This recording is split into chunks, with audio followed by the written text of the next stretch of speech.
Everyone, welcome to Genic education and welcome to G core.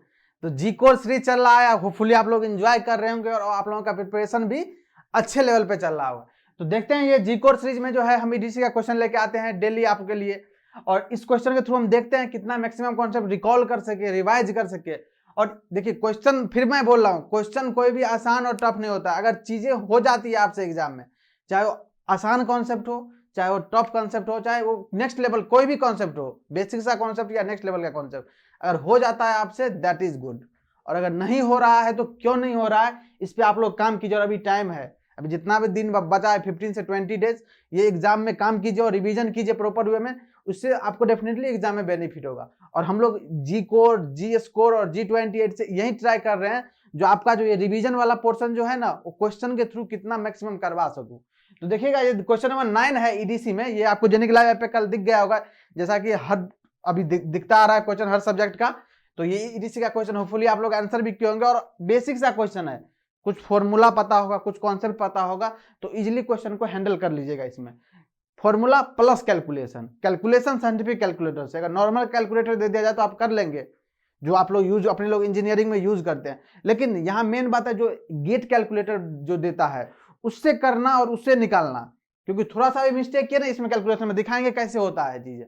और अभी कैल्सी में, इस कैल्सी से क्या मिस्टेक होता है ये भी मैं दिखाऊंगा, जो क्या मिस्टेक होगा आपको। तो इसको यूज ही नहीं करना है आपको एग्जाम में, डायरेक्ट यूज करना है किसको, जो गेट कैल्सी देता है उसी को प्रैक्टिस कीजिए मोबाइल में इंस्टॉल करके, और उसी से चीजें हैंडल कीजिए। देखते हैं क्वेश्चन क्या बोल रहा है। क्वेश्चन बोल रहा है when a silicon diode having a doping concentration of Na, जो डाटा गिवन है उसको नोट कर लेता हूं मैं। Na का डोपिंग कंसंट्रेशन दिया है, मतलब डोपिंग कंसंट्रेशन एन साइड का, सॉरी पी साइड का एक्सेप्टर डोपिंग कंसंट्रेशन दिया गया है। तो क्या हो जाएगा, Na क्या हो जाएगा 9 इंटू 10 टू दी पावर 16 पर सेंटीमीटर क्यूब कंसंट्रेशन दिया गया है, ये डोपिंग कंसंट्रेशन और एक्सेप्टर एटम का। इसके बाद बोल रहा है on P side N Nd 1 into 10 to power 16 पर centimetre cube on N side. N side का दिया गया दैट इज Nd। Nd का वैल्यू कितना है 1 is to 10 to the power 16 पर centimetre cube. Okay, on N side is reverse bias, ये जो डायोड है सेमीकंडक्टर वो किस बायस में है, रिवर्स बायस में है। ठीक, आपको पता होगा रिवर्स बायस और फॉरवर्ड बायस में क्या होता है डायोड, और कैसे वर्क करता है पीएन जंक्शन डायोड, वर्किंग में आपको अच्छी तरह पता होगा। नहीं तो इसको पहले रिकॉल कर लीजिए आप रिवर्स बायस में, अगर नहीं पता है तो आप जाके अभी थ्योरी रिवाइज कर सकते हैं, इसके बाद चीजों को हैंडल कीजिएगा, इजिली टेकल होगा। और अभी यही टाइम है, क्वेश्चन में एक एक पॉइंट आपको क्रिस्प क्लियर होना चाहिए, तभी जाके क्वेश्चन एग्जाम में आप सुपर वे में सोल्व कर पाइएगा। अब देखिए ये रिवर्स बाय दिया गया, इसके बाद क्या बोल रहा है, the total deflection width found to be 3 micrometre. कितना विड्थ दिया है, डिफ्लेक्शन विड्थ को W से रिप्रेजेंट करते हैं, कितना गिवन है 3 माइक्रोमीटर। और इसको जब सेंटीमीटर में कन्वर्ट करेंगे तो कितना हो जाएगा, क्यों सेंटीमीटर में सर, ये देखिए सेंटीमीटर क्यूब में यूनिट्स एक यूनिफॉर्म दिखना चाहिए, मतलब सबका यूनिट सेम होना चाहिए, जिससे कि मुझे कैलकुलेशन करने में इजी पड़े। तो इसको कन्वर्ट कर लेते कितना हो जाएगा 3 into 10 to the power -4 centimetre हो जाएगा। ठीक, ओके, ये हो गया। इसके बाद देखिए यहां तक पहुंच गए। इसका given that the permittivity of silicon, epsilon का वैल्यू गिवन है, एप्सिलॉन ऐसा लिख देते हैं, कितना है 1.04 into 10 to the power -12 F पर सेंटीमीटर में ये गिवन है, कोई दिक्कत नहीं है। The deflection width on P side, deflection width on P side that is XPO, क्या चीज XPO का वैल्यू पूछ रहा है आपसे, and the maximum electric field in the deflection region respectively, और मैक्सिमम फील्ड पूछ रहा है E नॉट मैक्स का वैल्यू। अब आपको पता होगा जब आप पीएन जंक्शन डायोड पढ़े होंगे तो आपको ये सारी चीजें पता होगा, जो उसमें जो डिफ्लेक्शन ये बनता है, पीएन जंक्शन डायोड कैसे बनता है, इस तरह से फॉर्म होता है। ये P मान लेते हैं, ये N मान लेते हैं, इधर क्या होता है, इधर ठीक, ये जंक्शन फॉर्म हो गया यहां पे। तो ये जो जंक्शन फॉर्म होता है, और यहां पे क्या पूछ रहा है, deflection region width on P side, P side पे डिफ्लेक्शन विड्थ कितना होगा, दैट इज XPO का वैल्यू आपसे पूछा जा रहा है। और दूसरा पूछ रहा है electric field, maximum electric field. तो आपको पता होगा पीएन जंक्शन डायोड में जो है मैक्सिमम इलेक्ट्रिक फील्ड कहां होता है, जंक्शन पॉइंट पे होता है, और जंक्शन के इधर इस साइड और इस साइड, चाहे पी साइड हो चाहे एन साइड, धीरे धीरे धीरे धीरे धीरे धीरे फील्ड क्या घटता हुआ जाता है। तो जब इसका हम ग्राफ ड्रॉ करते हैं तो कैसे ग्राफ होता है, आपको पता होगा, इस तरह से ग्राफ होता होगा, इस तरह से ग्राफ होता है, ठीक। तो यहाँ पे जो है ये जंक्शन पे क्या होता है, मैक्सिमम इलेक्ट्रिक फील्ड होता है, maximum electric field that is E max या ई नोट मैक्स बोल देते हैं इसको। ये आपको पता होगा, अच्छी तरह से आइडिया होगा। अगर नहीं आइडिया है तो इस क्वेश्चन को सॉल्व करने से पहले आप पूरी तरह से एक बार पीएन जंक्शन डायोड का वर्किंग सारा कुछ को देख लीजिए, इसके बाद ट्राई कीजिएगा इस क्वेश्चन को सोल्व करने का। ओके, अब हम इस क्वेश्चन को सोल्व करते हैं। अब कौन सा फॉर्मूला लगेगा सर इसमें, सबसे इंपॉर्टेंट, तो हम डिफ्लेक्शन विड्थ का क्या फॉर्मूला जानते हैं, W जो होता है deflection width, W equal to क्या जानते हैं, W इक्वल टू क्या होगा, deflection region width N side, जैसे अभी दिखाए थे डायग्राम में। ये देखिए फिर से मैं ड्रॉ कर दे रहा हूं, ये जो डिफ्लेक्शन विड्थ बनेगा, ये अगर P मान ले, ये N मान ले, तो इसको अगर क्या माने x PO और इसको अगर माने x NO, तो डिफ्लेक्शन रीजन विड्थ इन P साइड और डिफ्लेक्शन रीजन विड्थ और N साइड दोनों को जब ऐड करेंगे तो टोटल डिफ्लेक्शन रीजन विड्थ हो जाएगा। तो W इक्वल टू क्या हो जाएगा, x NO plus x PO लिख सकते हैं, कोई दिक्कत नहीं है। और एक ये तो पता हो, ये तो यहां से आएगा बेसिक सा कॉन्सेप्ट से, एक और फॉर्मूला आपको पता होगा, क्या sir, W equal to square root of 2 epsilon by Q into 1 plus NA plus 1 by ND into V not plus VR। 2 क्या है, कांस्टेंट, एप्सिलॉन क्या है, परमिटिविटी ऑफ सिलिकॉन, दिख रहा है यहाँ पे, कहाँ गया, सिलिकॉन परमिटिविटी ऑफ सिलिकॉन या परमिटिविटी ऑफ सेमीकंडक्टर, सिलिकॉन के कोई दूसरा चीज यूज हो कोई दिक्कत नहीं है। क्यों क्या है, इलेक्ट्रॉनिक चार्ज जिसका वैल्यू 1.6 × 10⁻19 कूलम होता है, 1 बाय Na क्या है, एक्सेप्टेड डोपिंग कंसंट्रेशन, Na का वैल्यू गिवन है यहाँ पे देख लीजिए, Nd का वैल्यू कितना है, डोपिंग कंसंट्रेशन क्या बोलते हैं इसको, दोनों डोपिंग कंसंट्रेशन और दोनों concentration of N side given है यहाँ पे। इसके बाद V नोट क्या है, V note is the contact potential, जिसको आप VVIB बोलते हैं, उसका वैल्यू गिवन है, और VR is the reverse voltage, reverse voltage. तो मैक्सिमम केस में V नोट 0 होता है, इसीलिए इसको 0 रखते हैं, इसको हटा के बाकी ये फॉर्मूला आपको दिखता होगा मैक्सिमम जगह, लेकिन एक्चुअल जो फॉर्मूला होता है यही फॉर्मूला होता है डिफ्लेक्शन विड्थ का। ओके, अब सर यहाँ पे आता है जो सर हम इसको तो यूज ही नहीं कर पाएंगे, क्योंकि मुझे ना रिवर्स बायस वोल्टेज पता है ना डिफ्लेक्शन विड्थ का वोल्टेज पता है, जिसे कॉन्टेक्ट पोटेंशियल बोलते हैं, सॉरी हाँ कॉन्टेक्ट पोटेंशियल, जो बैरियर वोल्टेज भी बोला जाता है, बैरियर पोटेंशियल भी बोला जाता है, ये तो सर मुझे पता ही नहीं है, तो हम इसको यूज ही नहीं कर पाएंगे, बाकी और सब चीज पता है तो नहीं यूज करते, कोई बात नहीं, एक फॉर्मूला याद है ना, x NO x PO। लेकिन sir x NO x PO find कैसे करेंगे, मुझे ये भी तो पता नहीं है ना। लेकिन इस दोनों का सम जो होता है x NO x PO, x NO plus x PO, W का वैल्यू मुझे पता है, देखिए W का वैल्यू मुझे पता है 3 × 10⁻⁻4 सेंटीमीटर, ये पता है मुझे, इसको इक्वेशन मान लेते हैं, ये मुझे पता है। तो आपको ये भी पता होगा जो x NO और x PO का क्या फॉर्मूला था, ये आपको अच्छी तरह से पता होगा। क्या सर, x NO का फॉर्मूला होता है Na by Na plus ND into W। अब सर ये कहां से आया, ये आता है कैलकुलेशन करने से, इसका जो कि कैलकुलेशन मैं अभी नहीं कर रहा हूं, आपको पता होगा। ओके, इसके बाद x PO का क्या होता है, similarly ND upon Na plus ND into W, ये होता है x PO का formula. x NO x PO sir समझ में नहीं आ रहा है, x NO x PO है क्या, सिंपल सी देखिए ना, x NO क्या है, x NO है deflection width on N side और x PO है deflection width on P side. Okay, और बाकी Na ND समझ में आ रहा है आपको, क्या, doping concentration of N side, doping concentration of P side. Okay, और W क्या है, deflection width, total deflection width जो है।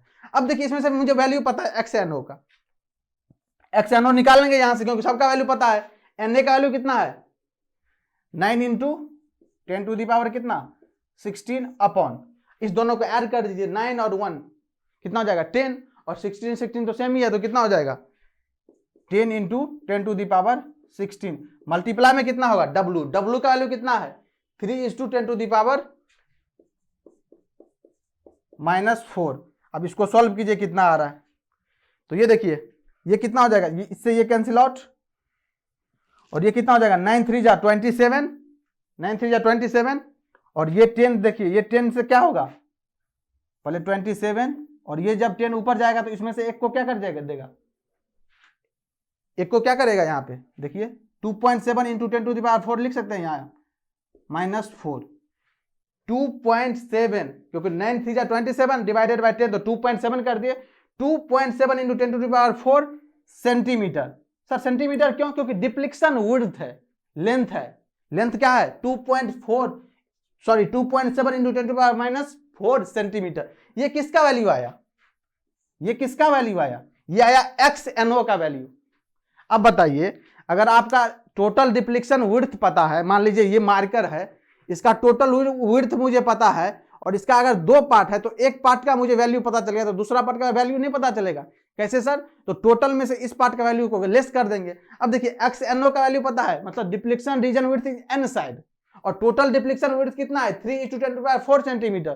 तो पीक साइड का नहीं पता चलेगा क्या? कितना हो जाएगा XPO? डायरेक्टली निकाल रहा हूं मैं, 3 माइनस इतना कीजिएगा तो 10 to the power -4 10 to the power -4 as it is. 3 में से 2.7 जाएगा, कितना बचेगा? 0.3 into 10 to the power -4 centimetre, ये हो जाएगा। अब आपसे पूछ क्या रहा है? ये देखिए, आपसे पूछा जा रहा है depletion region width on P side ही पूछा जा रहा है केवल, मतलब XPO का वैल्यू ही पूछा जा रहा है। मतलब इसको केयर कीजिएगा, यहां से XPO का वैल्यू पूछा जा रहा है। कितना निकल गया? 0.3 into 10 to the power -4 centimetre. देखते हैं कौन कौन सा ऑप्शन में है। 0.3 into 10 to the power -4 centimetre, इसमें 2.4, इसको माइक्रोमीटर में देखिए, फिर से ऑप्शन किसमें दिया गया है? माइक्रोमीटर में ही। तो ये कितना लिखा हो जाएगा? ये हो जाएगा 0.3 माइक्रोमीटर, सिंपल, कोई दिक्कत ही नहीं है। तो देखिए 0.3 माइक्रोमीटर, देखिए इसमें 2.7 माइक्रोमीटर, ये तो हो ही नहीं सकता है कभी। 2.1 माइक्रोमीटर कभी नहीं। इस दोनों में देखिए अब दो ऑप्शन आ गया यहाँ पे, ये भी और ये भी, दोनों में 0.3 माइक्रोमीटर है, इसमें भी और इसमें भी। तो इसी दोनों में से एक आंसर पॉसिबल है। तो क्वेश्चन में एक और चीज पूछा जा रहा है, that is maximum electric field in the depletion region. तो ये तो एक चीज निकल के आया, तो एक चीज निकाले, दो ऑप्शन ऑलरेडी यहां से एलिमिनेट हो गया, बचा दो ऑप्शन। एक चीज और निकाल लेता हूं मैं, निकालना तो है मुझे। अब मैक्सिमम इलेक्ट्रिक फील्ड का क्या फॉर्मूला होता है? इसको मैं इरेज कर रहा हूं, बाकी डाटा यहाँ पे गिवन है। और कभी भी इस क्वेश्चन में आप डाटा को राइट कीजिएगा ना तो चीजें आपको क्लिक करेगा, जो अच्छा ऐसे भी कर सकते हैं। इसीलिए हमेशा डाटा को नोट कीजिएगा। अगर आपको कुछ नहीं पता चल रहा है उस पर आराम से सोचिएगा, चीजें आसान हो जाएगा आपके लिए। अब तो ये इसका वैल्यू आया। अब देखिए, अब इस क्वेश्चन में क्या हो सकता है? आपसे पूछ रहा है क्या? ई नॉट मैक्स, क्या? ई नॉट मैक्स मतलब इलेक्ट्रिक फील्ड मैक्सिमम का वैल्यू क्या आप पढ़े होंगे? Q बाय, क्या पढ़े थे? Q by epsilon not XNO, sorry Q by epsilon ND XNO, यही पढ़े थे ना? इक्वल टू, ये भी होता है एक formula, Q by epsilon NA XPO, ये दोनों होता है ई नॉट मैक्स का फॉर्मूला, यही पढ़े होंगे आप। अगर नहीं पढ़े हैं, मैं फिर से बोल रहा हूं, पूरा PN जंक्शन को रिवाइज कीजिए, फिर इस क्वेश्चन को हिट कीजिएगा, इजीली क्वेश्चन बनेगा आपका। अब देखिए Q by epsilon ND XNO, सबका वैल्यू पता है कि नहीं? Q का वैल्यू पता है कितना? 1.6 × 10⁻19 कूलम। एप्सिलॉन का वैल्यू पता है 1.04, कितना है? 1.04 × 10⁻12 F पर सेंटीमीटर। इसके बाद कितना? XNO का वैल्यू अभी निकाल के लेके आए हैं, कितना? 2.7 और XPO कितना? 0.3 और कितना? ND का वैल्यू ऑलरेडी गिवन है, देखिए ND का वैल्यू गिवन है, पुट कर दीजिए इसमें, इसी से निकाल लेते हैं। किसी से भी निकालेगा आंसर सेम ही आएगा, चाहे इससे चाहे इससे, आंसर सेम ही आएगा। मेरे पास इसका भी डाटा है और इसका भी डाटा है, तो ऐसा नहीं दोनों से निकालना है, किसी एक से निकालना है, आंसर दोनों से सेम आएगा। आप चेक कर सकते हैं अभी, अगर जिसको चेक करना है, जिसको एक भी % डाउट हो वो चेक कीजिएगा और कमेंट सेक्शन में आंसर कमेंट कीजिएगा सेम आ रहा है कि नहीं। Q का वैल्यू कितना है? 1.6 × 10⁻19 अपॉन 1.04 × 10⁻, कितना है? 10⁻12 इंटू ND का वैल्यू कितना है? ND है सर 1 × 10⁻16, मतलब 10⁻16। और XNO कितना है? XNO आया है 2.7 × 10⁻4। कैलकुलेशन जब भी कीजिएगा -4 को ही लेके कीजिएगा, क्योंकि सेंटीमीटर में ही आ रहा है इलेक्ट्रिक फील्ड। ये देखिए इलेक्ट्रिक फील्ड कितना सेंटीमीटर में ही दिख रहा है, इसीलिए 10⁻4 लेके करना है, 10⁻6 नहीं लेना, जो कि माइक्रोमीटर को आप जब मीटर में कन्वर्ट करते हैं तो 10⁻6 मीटर लिखते हैं। ओके, अब देखिए इसको कैलसी से यूज कीजिए, इसको इस कैलसी से यूज कीजिएगा तो नॉर्मल जैसे करते हैं आपको पता होगा, लेकिन लास्ट में इन द सेंस देखिए मैं कर रहा हूं 1.6 × 10⁻19 मल्टीप्लाई बाय 10⁻16 मल्टीप्लाई बाय कितना 2.7 इंटू 10⁻⁻4, तो 4.32 कितना आ गया 4.32 इंटू 10⁻7 अपॉन 1.04 इंटू 10⁻12 ये आया है अभी। अब देखिए गलती क्या होगा, जो इस कैलसी से यूज करते होगा उससे गलती क्या होता होगा, आप इसको लिख के और इसको अगर डायरेक्ट डिवाइड कीजिएगा तो आंसर क्या आ जाएगा, कुछ और ही आता है वहां पे।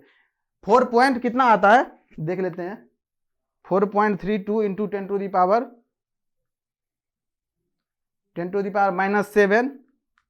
सर आप करके क्यों दिखा रहे हैं, करके इसलिए दिखा रहे हैं जो आपसे क्या मिस्टेक हो रहा है, आप कंफ्यूज हो गए होंगे यहाँ पे। अभी मैं बता रहा हूं आपको क्या चीजें हैं, इंटू 10⁻12। जब इसको आप कीजिएगा ऐसे सॉल्व तो कितना आएगा 4.153 इंटू 10⁻, कितना -19 ये आ रहा है। ये क्यों आ रहा है, सिंपल से, क्योंकि इसके बाद जब आप ब्रैकेट का यूज नहीं कीजिएगा इस कैलसी से, ऐसे फ्लो में कर जाइएगा। नॉर्मली डिवीजन के बाद ब्रैकेट का यूज किया जाता है, लेकिन जब कीजिएगा इतना डिवाइडेड बाय इतना विदाउट यूजिंग ब्रैकेट का यूज नहीं कीजिएगा तो ये आंसर आएगा। और ऑप्शन में ये दिखेगा ही नहीं, आप परेशान हो जाएगा एग्जाम में। इसलिए जब भी डिवीजन करना है तो ब्रैकेट यूज करना है, ये लिखना है, डिवाइड का साइन लगाना है और ब्रैकेट यूज करना है, किसी भी कैलसी में यूज करना है। अब जब ब्रैकेट यूज कीजिएगा तो ये आएगा, ये तो इतना ही रहेगा 4.153 और ये आ जाएगा 10⁻, कितना, ये वैसे भी 7 है और ये 5 ऊपर जाएगा तो कितना हो जाएगा 10⁵ वोल्ट पर सेंटीमीटर। तो इस तरह का मिस्टेक हो रहा था स्टूडेंट से, स्टूडेंट का आंसर नहीं आ रहा है, इतना आंसर आ जा रहा है, वो यही मिस्टेक कर रहा था, डायरेक्ट इसको पुट कर रहा था और इसके बाद डिवीजन में ये लिख दे रहा था। तो जब भी डिवाइड कीजिए तो ब्रैकेट का यूज कीजिए, इसके बाद इसको कीजिएगा तो इतना ही आंसर आएगा। आप चेक कर लीजिएगा इस कैलसी से, इस कैलसी से, और इस कैलसी से नहीं, जबकि उस कैलसी से भी कीजिएगा, जब डिवीजन कीजिएगा तो ब्रैकेट का यूज नहीं कीजिएगा तो आपका वही आंसर आएगा जो मैं पहले लिखा हुआ था। ये स्टूडेंट ही बोला था सर ऐसा आ रहा है, मुझे क्या पता, मैं तो ये आंसर यहां से दिख रहा है 7 और 5 तो ऐसे ही आता था, लेकिन स्टूडेंट का ही क्वेरी था सर इतना नहीं आ रहा 15 आ रहा है। 15 कैसे आ रहा है भाई, यहां से देख लो ना एक बार, और क्यों आ रहा है सर, ये भी क्वेरी था क्यों आ रहा है, तो इसीलिए आ रहा है। जब आप ब्रैकेट छोड़ देते हैं तो चीजें इतना फ्लक्चुएटिंग हो जाता है। तो ये आ गया आपका किसका वैल्यू, ई नोट मैक्स का वैल्यू आ गया, ये कितना 4:15 इंटू 10⁵ किस ऑप्शन में है, देखिए इस ऑप्शन में 0.42 है और इसमें कितना है 4.15 है। This is your correct option, this is your wrong option. तो option D is your correct option. ये तो इस क्वेश्चन का पार्ट हो गया। इस क्वेश्चन में कुछ नहीं था, 3-4 फॉर्मूला आपको पता होना चाहिए, बेसिक था। एक डिप्लीशन विड्थ क्या होता है, depletion width W = XNO + XPO, पता है ये। अब XNO XPO का फॉर्मूला भी पता होना चाहिए, अभी लिख दिए थे हम सब कुछ। इसके बाद W का एक और फॉर्मूला होता है √2ε/Q × 1 + Na + 1/ND × V0 + VR, ये भी पता होना चाहिए। अब एक और गेम, एक और चीज देखिए, यहां से एक चीज और देखिएगा, यहां से एक और रिलेशन मैं दिखा रहा हूं आपको, समझिएगा मैं क्या बोलना चाह रहा हूं। W का जो फॉर्मूला देखिए अभी XNO + XPO, ये तो देख लीजिए आप क्या XNO और XPO, और XNO का जब फॉर्मूला देखे होंगे तो क्या देखिए आप Na + ND और W, और XPO का फॉर्मूला इसी तरह लिखिएगा तो कितना हो जाएगा ND Na + ND × W। ठीक, अब देखिए इस फॉर्मूला में इसको दोनों को देखिए, अगर इस दोनों में यहां पे Na > ND हो गया, Na > ND हो गया तो क्या होगा, XNO और XPO में क्या रिलेशन होगा। देखिए Na ग्रेटर मतलब Na ग्रेटर हो गया, ये ग्रेटर है, ग्रेटर प्लस ग्रेटर तो क्या हो जाएगा XNO क्या हो जाएगा, यहाँ पे ये वैल्यू क्या है ग्रेटर है, डिवाइडेड बाय ग्रेटर प्लस ये तो छोटा है ना, तो ग्रेटर बाय ग्रेटर और कुछ तो वैल्यू होगा इसका, तो क्या हो जाएगा वैल्यू आपका Na ग्रेटर ND होगा तो क्या हो जाएगा वैल्यू XNO, ये वैल्यू ग्रेटर हो जाएगा इससे,